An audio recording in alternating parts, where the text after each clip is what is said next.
Right after the Congress reprimanded the Himachal, Mantri Vikramaditya Singh has been clarifying the remarks that he believes have been misunderstood.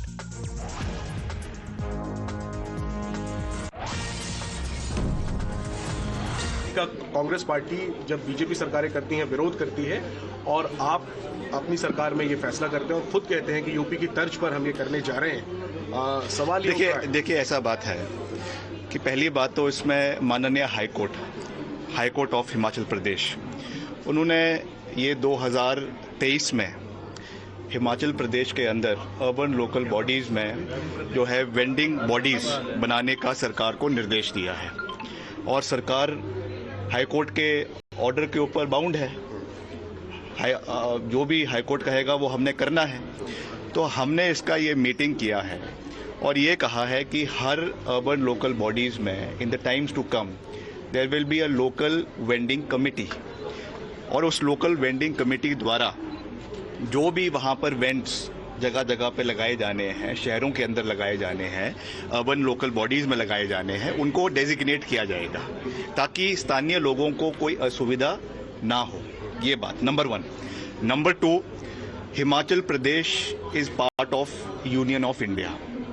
Himachal Pradesh में कोई भी किसी भी प्रांत से, किसी भी राज्य से हिमाचल में विकास कार्यों के लिए और रोजगार के लिए हिमाचल में आ सकता है, उसमें कोई भी समस्या नहीं है। वैसे ही हिमाचल के लोग भी बाहर के राज्यों में रोजगार के लिए जा सकते हैं, उसमें भी कोई समस्या नहीं है। मगर प्रदेश में जो अभी पीछे एक माहौल बना था, उसको मद्देनज़र रखते हुए, और ख़ास करके थोड़ा जो एक ड्रग का प्रचलन भी प्रदेश के अंदर चल रहा है, उसको मद्देनज़र रखते हुए प्रदेश में आंतरिक सुरक्षा को बनाए रखना, प्रदेश में जो भी स्टॉल्स लग रहे हैं उसमें हाइजीन को मेंटेन रखना, ये सरकार की जिम्मेवारी है।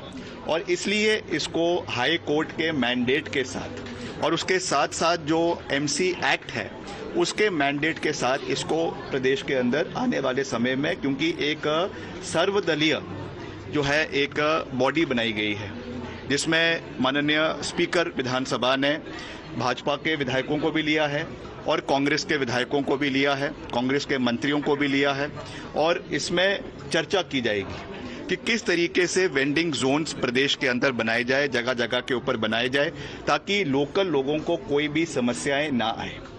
इसमें व्यापार मंडल थे, सुन लीजिए, एक मेरी बात सुन लीजिए, व्यापार मंडल थे, वहाँ के लोकल, उनको समस्या थी कुछ, वहाँ के लोकल जो वेंडिंग जोन्स के लोकल लोग हैं उनको भी उसमें कुछ आपत्तियां थी।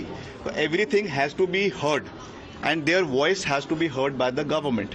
और अल्टीमेटली जो बॉडी बनाई गई है, जो हमारी विधानसभा के द्वारा जो body all party body constitute करी गई है, they will take a call about it.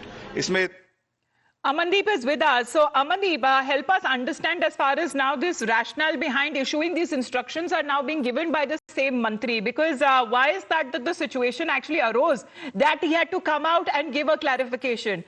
Was certainly when it comes to his own party leaders raising an objection to the instructions that were previously issued? What is the true story? Well, absolutely, Amita. The point is that once Vikramaditya has given the statement and issued the orders to put out the photographs and the identity proofs of the owners of the eateries, but actually that order doesn't fit in the political line of the Congress party. So now Vikramaditya just trying to rationalize his statement and justify his order that was given by him regarding the outsiders or the insiders. Earlier, he was saying that it is just for the sake of to improve the quality of the food, and in fact now he comes to the main point. Just because, Amita, 1.5 months back, the locals have raised the issue, flagged the issue of the outsiders. They are doing the business on the fake identity cards and illegally staying in the Himachal Pradesh and harassing the locals also. And in fact, several protests are still happening in the state of Himachal Pradesh, and that turned out to be the major concern of the government as well. And in fact, that is the reason they are just trying to put everything in place and trying to verify the identification of the people who are doing the business, either from the local or from the outside. But the Congress party's political line doesn't support this act of minister, and that is the reason he's time and again coming up and giving the statements, trying to just rationalize the entire issue, and in fact he's trying to justify his position also. But that is one thing is very much sure, that local people are not accepting the outsiders coming and staying in the Himachal Pradesh illegally. Well, this seems to and be that the insider-outsider debate that seems to have now taken center stage, with the NC leaders also raising an objection, saying that even if the Congress party aware of the decision that has been taken in Himachal Pradesh, remains to be seen what happens next. Amandeep, thank you very much for joining in. Let's